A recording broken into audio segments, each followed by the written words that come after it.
ದೇವ್ರು ಏನಾದ್ರೂ ಡಿಸೈಡ್ ಮಾಡ್ಬಿಟ್ಟ ಇವನಿಂದ ನಾನು ಏನಾದ್ರು ಸಾಧನೆ ಮಾಡಿಸ್ಲೇಬೇಕು ಇವನ್ ಕಡೆಯಿಂದ ಅಂತಂದ್ರೆ ಫಸ್ಟ್ ಪ್ರಾಬ್ಲಮ್ ಕೊಡಕ್ ಸ್ಟಾರ್ಟ್ ಮಾಡ್ತಾನೆ ಸರ್. ಹೆಂಗಾದ್ರೂ ಅದು ನಿಮ್ ಲೈಫಲ್ಲಿ ಪ್ರಾಬ್ಲಮ್ ಬರಕ್ ಸ್ಟಾರ್ಟ್ ಆಗುತ್ತೆ ಸರ್. ನಾನು ಇದನ್ನ ದಾಟಿ ಬಂದವನು ಮತ್ತೆ ನನ್ನ ಸ್ಟೂಡೆಂಟ್ಸ್ ಎಷ್ಟೋ ಜನ ಈಗ ಆಲ್ರೆಡಿ ಒಳ್ಳೊಳ್ಳೆ ಪೊಸಿಷನ್ ಇದಾರಲ್ಲ ಸರ್, ಅವ್ರು ಹೇಳಿದ್ದು ಸರ್ ನೀವು ಅವತ್ತ ಆ ಮಾತು ಹೇಳಿದ್ರೆ ಅದು ನಿಜ ಅಂತ.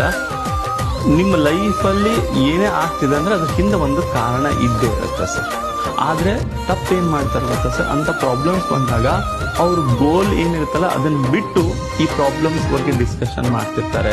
ನನ್ನ ಲೈಫಲ್ಲಿ ಹೀಗಾಯ್ತು ಅದನ್ನೇ ಹೇಳ್ತಿರ್ತಾರೆ ಸರ್.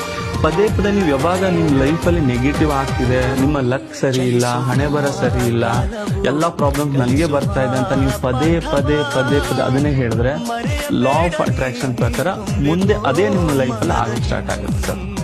ಅದ್ರ ಬದಲು ಏನೋ ಆಗ್ತಿದೆ ಅಂದ್ರೆ ಆಗೋದೆಲ್ಲ ಒಳ್ಳೇದಕ್ಕೆ, ನಾನು ನನ್ನ ಕೆಲಸ ಮಾಡ್ಬೇಕು ಅಂತ ನಿಮ್ ಕೆಲಸದ ಕಡೆ